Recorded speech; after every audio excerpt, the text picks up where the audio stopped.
Meditation is not only a good way to beat the stress, but it actually changes the brains of its practitioners. The specific kind of changes depend on the type of meditation you practice, conclude new studies from the Max Planck Institute of Human Cognitive and Brain Sciences in Germany. During a 9-month meditation program called Resource, researchers had 300 participants practice 3 different kinds of meditation. Each had a particular focus, like improving attention, compassion, or cognitive skills. The subjects were examined through a number of approaches like MRI, with the scientists finding significant brain alterations during each 3-month block. Veronica Engert, a neuroscience researcher who authored one of the 2 papers published on the subject by the Max Planck, reflected on the changes. We were surprised by how much can actually happen in 3 months, because 3 months isn't that long, said Engert. Mindfulness-based meditation was one part of the study. The subjects were asked to practice at 30 minutes each day, 6 days a week. The meditation involved focusing on the breath, while keeping eyes closed. After the 3 months, the participants exhibited thickening in the prefrontal cortex of the brain, according to Engert's interview with Live Science.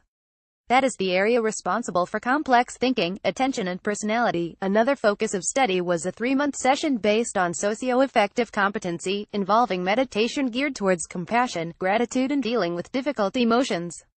This also produced unique brain alterations. If people train in the skill of perspective taking, we see changes in brain regions that are important for these cognitive processes, explained Engert. In the third part of the study, the participants had to respond to a stressful situation like a job interview or school exam. All the people who practiced meditation were less stressed out than those who were not. Interestingly, those who were using the compassion-based meditation that encouraged them to understand the perspective of another person showed lower levels of cortisol, a stress hormone. After this type of a stress test, we usually see that cortisol rises after about 20 minutes, said Engert. This rise in cortisol was lower by 51% in those subjects who had the social training. Professor Tanya Singer, the principal investigator of the Resource project, highlighted the importance of their findings to understanding brain plasticity. Even though brain plasticity in general has long been studied in neuroscience, until now little was known about the plasticity of the social brain, said Singer.